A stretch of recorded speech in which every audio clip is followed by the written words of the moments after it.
ಬಹಳ ಉತ್ತಮವಾದ ವಾಕ್ಯ. Start with that quote. ರಾಜಕೀಯದಲ್ಲಿ ಧರ್ಮ ಇರಲಿ, ತಪ್ಪಾಗಲ್ಲ. ಆದರೆ ಧರ್ಮದಲ್ಲಿ ರಾಜಕೀಯ ಬರಬಾರದು.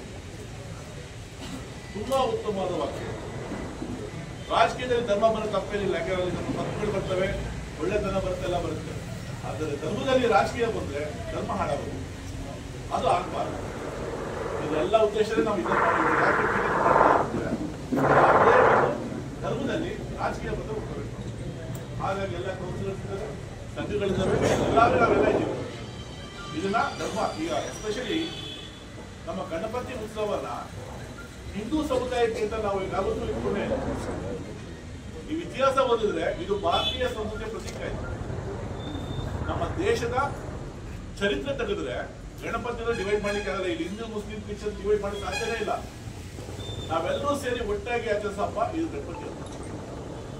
ನಾವು ಚಿಕ್ಕದಾಗ ನಾವು ನೋಡ್ತಾ ಇದ್ವಿ ಗಣಪತಿ ಯಾವ ರೀತಿ ನಮ್ಮ ದೊಡ್ಡವ್ರನ್ನ ಗೊತ್ತು ನೋಡ್ತಿದ್ವಿ.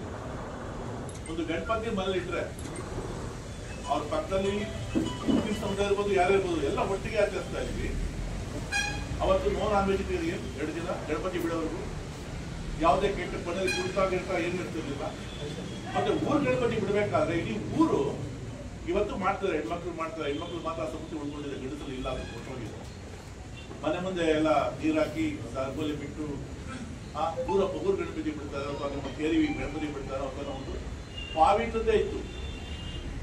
ಆದರೆ ಇವತ್ತೇನಾಗಿದೆ ಅಂದ್ರೆ ಅದು ಪಾವಿತ್ರತೆ ಬರೀ ಹೆಣ್ಮಕ್ಳು ಮಾತ್ರ ಸೀಮಿತವಾಗಿದೆ, ಗಂಡಸರು ಕುಡಿದು ಶುರುವಾಗಿದೆ. ಅಂಬೇಡ್ಕರ್ ಉತ್ಸವ ತಗೊಳ್ಳಿ, ಮೆರವಣಿಗೆ ತಗೊಳ್ಳಿ, ಕೆಂಪೇಗೌಡ ಉತ್ಸವ ತಗೊಳ್ಳಿ, ಎಲ್ಲ ತಗೊಳ್ಳಿ, ಅಥವಾ ನಮ್ಮ ಮೊಹರಮಲ್ಲಿ ಇನ್ನೊಂದು ಯಾವುದೇ ತಗೊಳ್ಳಿ. ನಮ್ಮ ಯುವಶಕ್ತಿ ಎಲ್ಲಿದೆಯಪ್ಪ ಅಂದ್ರೆ ಕುಡಿದು ತೂರಾಡೋದು ಅಂತ ಆಯ್ತು.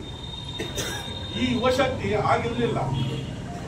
ಈಗಿರೋ ಯುವಶಕ್ತಿಯನ್ನು ನೋಡ್ತಾ ಹೋದ್ರೆ ನಮ್ಮ ದೇಶ ಯುವಶಕ್ತಿ ನೋಡ್ತಾರೆ, ಗಾಂಜಾ ಕಾಣುತ್ತೆ, ಕುಡಿತ ಕಾಣುತ್ತೆ, ಮದ್ಯಪಾನ ಕಾಣುತ್ತೆ. ಎಲ್ಲಿಗೆ ಹೋಗ್ತದೆ ಯುವಶಕ್ತಿ ಗೊತ್ತಾಗ್ತಿಲ್ಲ. ಮಹಾತ್ಮ ಗಾಂಧೀಜಿ ಹೇಳ್ತಾರೆ, ಯಾವ ದೇಶ ಗಟ್ಟಿಯಾಗಿದೆ ಅಂದ್ರೆ ಎಲ್ಲಿ ಯುವಶಕ್ತಿ ಗಟ್ಟಿ ಇದೆಯೋ, ದೈಹಿಕವಾಗಿ ಹೇಳ್ತಾ ಇರೋದು, ದೈಹಿಕವಾಗಿ ಮಾನಸಿಕವಾಗಿ ಎಲ್ಲಿ ಯುವಶಕ್ತಿ ಗಟ್ಟಿ ಇರುತ್ತೆ ಆ ದೇಶ ಬಲಿಷ್ಠವಾಗಿರುತ್ತೆ.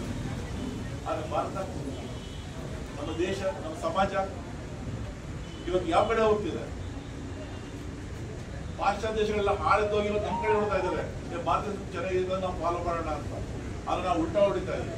ಅವ್ರ ಸಂಸ್ಕೃತಿ ನಾವು ಫಾಲೋ ಮಾಡ್ತಾ ಇದ್ದೀವಿ.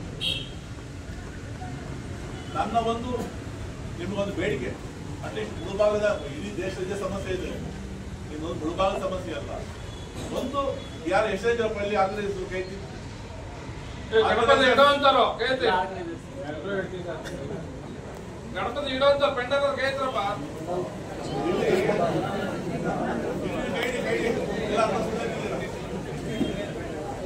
ಸಮಸ್ಯೆ.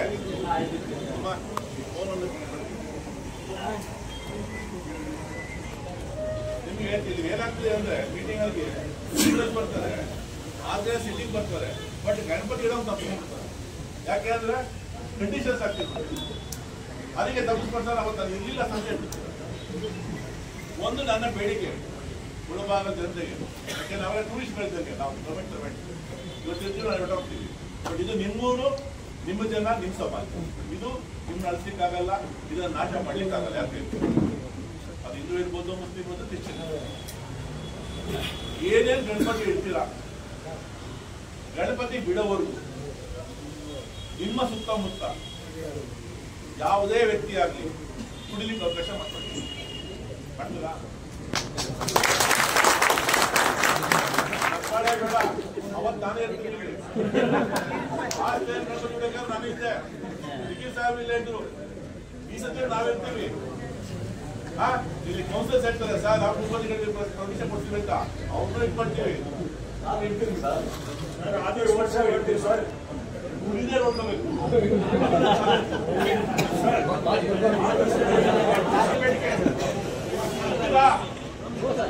ಈಸಿ ಹೇಳೋದಲ್ಲ, ಕಷ್ಟ, ಬಹಳ ಕಷ್ಟ. ಯಾರೋ ಬೇಡ ಬೇಕಪ್ಪ ಅಷ್ಟು.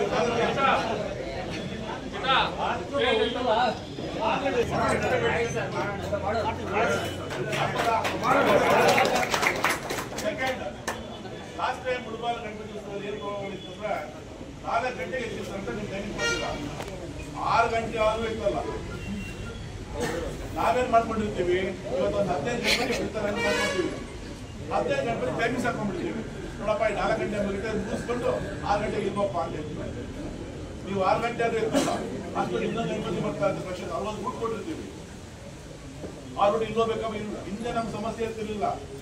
ಮಸೀದಿಗಳು ಬಂದು ಅಸದಿ ಗಣಪತಿ ಅವ್ರು ಬಂದು ಆಚರಣೆ ಮಾಡೋರು. ಇವತ್ತು ಸಮಾಜದಲ್ಲಿ ಅದೇ ಅಂದಲ್ಲ, ಧರ್ಮದಲ್ಲಿ ರಾಜಕೀಯ ಬರುತ್ತೆ, ಅವಾಗ ಈ ವಿಜ್ಞಾಪನೆಗಳು ಬರುತ್ತೆ. ಸೊ ಈ ಸತಿ ನೀವೇನ್ ಟೈಮಿಂಗ್ಸ್ ಕೊಡ್ತಾರೆ ನೀವೇ ಡಿಸೈಡ್ ಮಾಡ್ಕೊಳ್ಳಿ. ಆರ್ಗನೈಸರ್ಸ್ ನೀವು ಟೈಮಿಂಗ್ಸ್ ಫಿಕ್ಸ್ ಮಾಡ್ಕೊಂಡು ಅರ್ಧ ಗಂಟೆ ಹೆಚ್ಚಿಗೆ ನೀವು ಎತ್ತಲೇಬೇಕು. ಎತ್ತಿಲ್ಲ ನಾವೇ ಅವತ್ತೇನೋ ಮಾತಾಡಕ್ ಹೋಗೋದು. ನೆಕ್ಸ್ಟ್ ಡೇ ನಿಮಗೆ ಗೊತ್ತಾಗುತ್ತೆ ಬರವಣಿಗೆ ಎಲ್ಲ ಮಾಡಬೇಕು ನಾವು ಮಾಡ್ತೀವಿ. ಸೆಕೆಂಡ್, ಯಾವುದೇ ಒಂದು ಮೆರವಣಿಗೆ ಆಗ್ಬೋದು, ಗಣಪತಿ ಇಟ್ಮೇಲೆ ಆಗ್ಬೋದು, ಇನ್ಕ್ಲೂಡಿಂಗ್ ಇದ್ವಿಲಾದ. ಲಾಸ್ಟ್ ಟೈಮ್ ಇಲ್ಲಿ ಒಂದು ಮಾಡಲಾಗಬೇಕಾಯ್ತು ಇದ್ವಿಲಾದಲ್ಲಿ ಮೆರವಣಿಗೆಯಲ್ಲಿ. ಆ ಜಾಗದಲ್ಲಿ ನಾನೇ ಇದ್ದೆ. ಅವ್ರಿಬ್ರು ಕುತ್ತಿಪಟ್ಟಿ ಹೇಳ್ಕೊಂಡು ಬಂದು ಈಚೆಗೆ. ಆದ್ರೆ ಕೋಲಾರದಲ್ಲಿ ಮಿಸ್ ಆಯ್ತು, ಸ್ಟಾರ್ಟಿಂಗ್ ಆಯ್ತು. ಈ ಡಿಜೆ ಗಣಪತಿ ಇಲ್ಲಿಲ್ಲ. ಇನ್ನ ನಮ್ಗೆ ಡಿಜೆ ಬೇಡ, ಆಯ್ತು ಡಿಜೆ ಹಾಕ್ತೀರಾ ಹಾಕೊಳ್ಳಿ ಅಂತ ಹೇಳ್ತೀನಿ ನಾನು. ಬಟ್ ಗಣಪತಿ ಹಾಡುಗಳು ಯಾವಾಗ ಹಾಕ್ಬೇಕು, ಮತ್ತೆ ಅಲ್ಲಾ ಸಂಬಂಧಪಟ್ಟ ಹಾಡುಗಳು ಹಾಕ್ಬೇಕು. ಎಷ್ಟು ಕೆಟ್ಟ ಹಾಡುಗಳು ಹಾಕ್ತೀರಾ ಅಂದ್ರೆ, ಅಂಬೇಡ್ಕರ್ ಜಯಂತಿ ಉತ್ಸವದಲ್ಲಿ ನೋಡ್ತಾ ಇದ್ದೀವಿ ಎಷ್ಟು ಅಸಹ್ಯ ಆಗುತ್ತೆ ಅಂದ್ರೆ.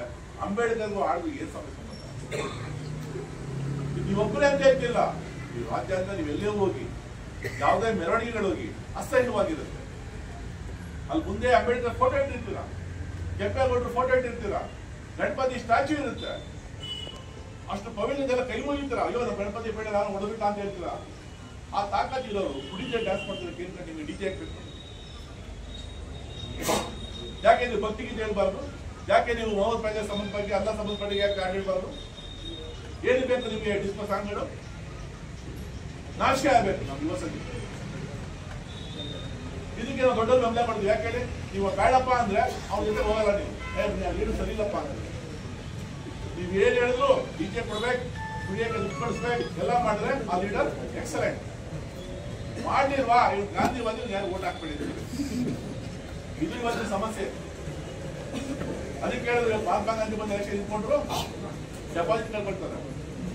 ಯಾಕಂದ್ರೆ ಇವೆಲ್ಲ ಮಾಡೋದಿಲ್ವಲ್ಲ. ನಾವೇ ಒಂದು ಈಗ ಶುರು ಎಲ್ಲಿಂದ ಮಾಡಬೇಕು? ಗುರುಬಾರದು ಶುರು ಮಾಡಿ ಒಂದು ಮಾದರಿಯಪ್ಪ ಅವನಪ್ಪ ಇಲ್ಲಿ ಆಯ್ತು. ಒಂದು ಮಾದರಿ ರಾಜ್ಯದಲ್ಲಿ ಇಲ್ಲೇ ಇದ್ದಾರೆ.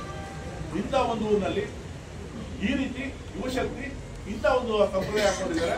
ಇದು ಇಡೀ ಭಾರತಕ್ಕೆ ಒಂದು ಮಾದರಿ ಅಂತ ಬರಲಿ ಅಂತ ನಾನು ಇಷ್ಟಪಡ್ತೀನಿ. ಮಾಡೋದು ಬಿಡೋದು ನಿಮ್ಮ ಇಚ್ಛಾಶಕ್ತಿ. ನಾವು ಬಿಡಿ ಮಾಡಿ ಬಿಡಿ, ನಾವು 24/7 ನನ್ನ ಕೆಲಸನೇ ಅದು. ಇದು ಒಂದು ಪಾಯಿಂಟ್. ಎರಡನೇದು POP ನಲ್ವಾ ನಾವು ಹಿಂದೆ ಗಣಪತಿ ಬಿಡ್ಬೇಕಾದ್ರೆ ಎಲ್ಲ ಕೈ ಮುಕ್ಕೊಂಡು ಭಕ್ತಿ ಬರ್ತಿದ್ವಿ ಸರ್. ಗಣಪತಿ ವಿಮರ್ಶೆ ಮಾಡ್ಬೇಕಾದ್ರೆ ಯಾರು ಸಂಬಂಧಪಟ್ಟಿರ್ತಾರೆ ಅವತ್ತೆಲ್ಲ ಪೂಜೆ ಮಾಡ್ಬಿಟ್ಟು ಕೈ ಮುಗ್ಕೊಂಡು ಮಾಡಿ. ಇಲ್ಲಿ ಏನಾಗ್ತದೆ ಗೊತ್ತಾ, ಕಾಲ ಹಾಕೊಂಡು ಮುಗಿತಾರೆ. ಇಲ್ಲೆಲ್ಲ ಗಣಪತಿ ಕೈ ಮುಗಿತೀರಾ, ಅದು ಒಳಗೆ ಹೋಗೋದಿಲ್ಲ. ನೀವು ಬರುವಂತಾಗ್ತದೆ POP ಹುಡುಗಲ್ಲ, ಬರೀ ಮುರಿದಾಗ್ತದೆ. ಇದು ಯಾವ ಸಂಪ್ರದಾಯ ನನಗೇನು ಗೊತ್ತಿಲ್ಲಪ್ಪ. ಯಾವ ಸಂಸ್ಕೃತಿ ಗೊತ್ತಿಲ್ಲ. ಇದು ಭಾರತೀಯ ಸಂಸ್ಕೃತಿ ಗೊತ್ತಿಲ್ಲ, ಹಿಂದೂ ಸಂಸ್ಕೃತಿ ಗೊತ್ತಿಲ್ಲ.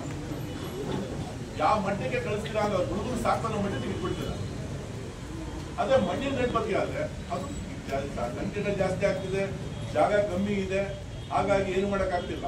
ಅವಾಗ ಎಲ್ಲಿ ಊರಲ್ಲಿ 1 ಅಥವಾ 2 ಗಣಪತಿ, ಒಂದೇ ಗಣಪತಿ ನೋಡ್ತೀವಿ, ದೊಡ್ಡ ಗಣಪತಿ ಅಂತ ಇಟ್ಕೊಂಡು ಊರಲ್ಲಿ. ಇವತ್ತು ಬೀದಿಗೂ ಒಂದೊಂದು ಗಣಪತಿ ಆಗುತ್ತೆ. ನಾನು ಬೆಂಗಳೂರು ನಗರದಲ್ಲಿ ಕೆಲಸ ಮಾಡ್ಬೇಕಾದ್ರೆ ಇಲ್ಲಿ ಕೌನ್ಸಿಲರ್ಸ್ ಇದ್ದಾರೆ, ಅಲ್ಲಿ ಕಾರ್ಪೊರೇಟರ್ಸ್ ಇರ್ತಾರೆ. ಅವ್ರ ಬೇಡಿಕೆ ಒಂದೇ ಒಂದು, ಸರ್ ಈ ಡೇಟ್ ಫಿಕ್ಸ್ ಮಾಡಿಬಿಡಿ ಸರ್, ಈ ಡೇಟ್ ನಲ್ಲಿ ಯಾರು ಗಣಪತಿ ಪರ್ಮಿಷನ್ ಕೊಡಬೇಡಿ ಸರ್, ನಮ್ಗೆ ಯಾರು ತಡೆಯಕ್ಕೆ ಆಗ್ತಿಲ್ಲ ಸರ್. ಒಂದು ಕೇರಿ ಬೀದಿ ಅಲ್ಲೊಂದು ಗಣಪತಿ, ನೆಕ್ಸ್ಟ್ ಇನ್ನೊಂದು ಬೀದಿ ಇನ್ನೊಂದು ಗಣಪತಿ. ಹೌದಾ ಇದು ಕೊಡಲ್ವಾ, ಆಯ್ತು ಬಾ ನೆಕ್ಸ್ಟ್ ಎಲೆಕ್ಷನ್ ಬಾ ನೋಡೋಣ. ಈ ತರ ಆಗ್ಬಿಟ್ಟಿದೆ. ನಿಮ್ಮದೇ ಒಗ್ಗಟ್ಟಿಲ್ಲ, ಸಂಘಗಳು ಜಾಸ್ತಿ ಆಯ್ತು. ಪ್ರತಿಯೊಂದರಲ್ಲೂ ನಾವು ಇರ್ಬೇಕು ಅಂತ ಆಯ್ತು. ಊರು ಒಗ್ಗಟ್ಟು ಹೊಡೆದೋಯ್ತು. ಈಗ ಕೇರಿ ಒಗ್ಗಟ್ಟಿಗೆ ಬಂದ್ಬಿಟ್ಟಿದೆ. ಊರು ಹೋಗಿ ಕೇರಿ ಆಗಿದೆ. ಕೇರಿ ಹೋಗಿ ಮನೆಗಳ ಯಾವತ್ತಾಗುತ್ತೆ ಗೊತ್ತಿಲ್ಲ. ಈ ಸದ್ಯ ಕೇರಿಗಳು ನಿಂತಿದೆ ನಮಗೆ, ನಮ್ಮ ಸಮಾಜ. ಹಾಗಾಗಿ ಮುಳುಭಾಗದ ಜನತೆ ನೋಡಿದಂಗೆ ಕಂಪೇರ್ ಟು ಬೇರೆ ಕಡೆ ಕಂಪೇರ್ ಮಾಡಿದ್ರೆ ಮುಳುಭಾಗದ ಜನ ಅವತ್ತು ಹೇಳಿದ್ದೀನಿ, ಹಿಂದಿನ ನಾನು ಸಭೆಯಲ್ಲಿ ಹೇಳಿದ್ದೀನಿ, ಮುಳುಭಾಗದ ಜನ ಭಾರತೀಯ ಸಂಸ್ಕೃತಿಯನ್ನ ಒಂದು ಪ್ರತಿಪಾದನೆ, ಒಂದು ಪ್ರತೀಕಾತ್ಮಕ. ಇಲ್ಲಿ ಯಾವುದೂ ಗಲಾಟೆ ನೋಡೋದು. ಎಲ್ಲಿ ಉತ್ತಮ ಸಮಾಜ ಇರುತ್ತೆ ಅಲ್ಲಿ ಉತ್ತಮ ನಾಯಕರಿರ್ತಾರೆ. ನಾಯಕರಿಂದ ಸಮಾಜ ಅಲ್ಲ, ಸಮಾಜದಿಂದ ನಾಯಕರಾಗ್ತಾರೆ, ಒಬ್ಬ ಲೀಡರ್ ಆಗ್ತಾನೆ. ಆ ಲೀಡರ್ ವಿಲ್ ರೆಪ್ರೆಸೆಂಟ್ ಸೊಸೈಟಿ.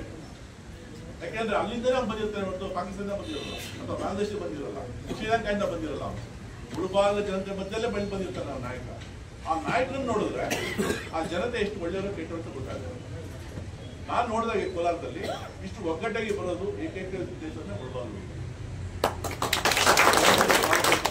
ಸಂಘದ ಹೊರಗಡೆ ಬರ್ತಾರೆ, ಎಲ್ಲ ಗೊತ್ತಾಗಿರ್ತಾರೆ.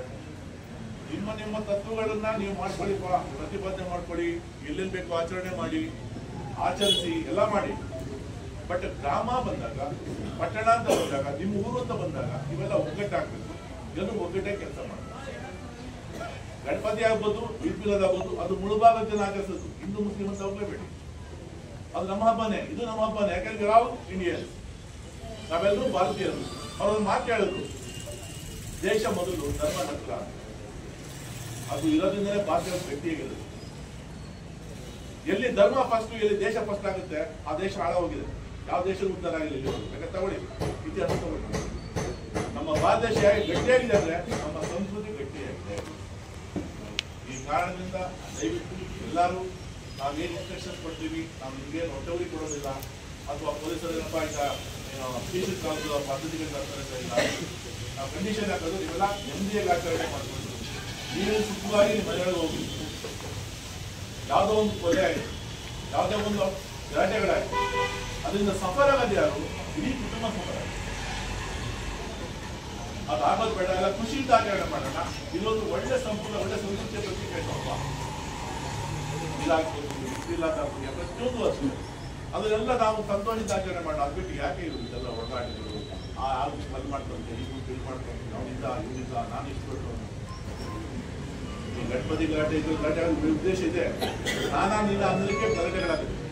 ಅಲ್ಲಿ ಕೂಡ ಅಷ್ಟೇ ಆಗಿದೆ. ಇಸ್ಲಾಮದಲ್ಲಿ ಸರ್ಕಲ್ ಗಲಾಟೆ ನಾನೀನ, ಅದಕ್ಕೆ ಅವಕಾಶ ಮಾಡ್ಕೋಬಾರ್ದು. ಬಿಜೆಪಿ ಬಾರಿ ಇಲ್ಲ, ಹಾಗೆ POP ಗಣಪತಿ ಇಲ್ಲ. ನೀವು ಪರ್ಮಿಷನ್ ಕೊಡ್ಬೇಕಾದ್ರೆ ಕೊಡಬೇಕಾದ್ರೆ ನೀರಾಗ ಹೇಳ್ತೀವಿ ನಾವು, POP ಗಣಪತಿ ಇಡಬಾರ್ದು. ನಮ್ಮ ಮಾತನ್ನ ಇದು ಮಾಡಿ ಏನು ಮಾಡಿದ್ರೆ ಎಂಟಲ್ಲ ಸತೀಶ್ ಹೇಳಿದಾಗ ಅವತ್ತು ನೋಡಿ ನಾವು ಬಿಡ್ತೀವಿ. ನೀವು ಯಾವ ಉತ್ಸವದಲ್ಲ ಏನಿಲ್ಲ, ಸರಿ ಮಾಡ್ತೀರಾ? ನಿಮಗೆ ಏನೇ ತೊಂದರೆಗಳಾದ್ರು ನಾವು ಇರ್ತೀವಿ. ಹಾಗೆ ನಮ್ಮ ಇನ್ಸ್ಟ್ರಕ್ಷನ್ ನೀವು ಫಾಲೋ ಮಾಡಲೇಬೇಕು. ಅದಾಗಲಿಲ್ಲ ಅಂದ್ರೆ ಯಾರು ಸಮಾಜದಲ್ಲಿ ಶಾಂತಿ ನೆಮ್ಮದಿಯನ್ನು ಕದಡ್ತಾರೆ ಅಂಥವ್ರಿಗೆ ಯಾವ ರೀತಿ ಆಕ್ಷನ್ ಕೊಡಬೇಕು ನಮಗೆ ಇಲಾಖೆ ಹೇಳ್ಕೊಂಡಿದ್ದೆ ನಾವು ಮಾಡ್ತೀವಿ. ಇಷ್ಟನ್ನೇ ಹೇಳಿ ಮಾತಾಡ್ತೀನಿ.